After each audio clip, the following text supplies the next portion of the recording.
Yun guys, dito tayo sa Kathleen. Under construction pa siya, pero sailing po ito. Yan.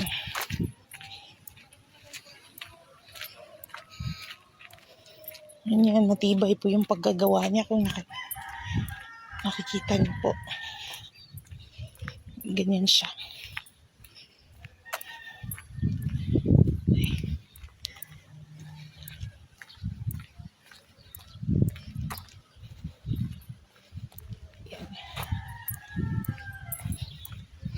Yan po siya, ganyan siya paggawa, kaya matibay po talaga yan.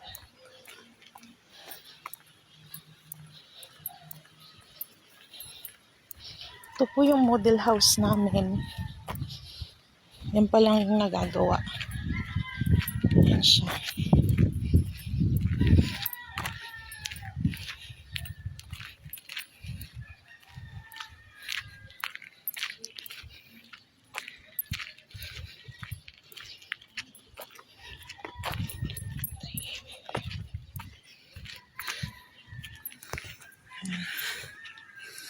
Ganyan ang pagkagawa ng bahay. Yan.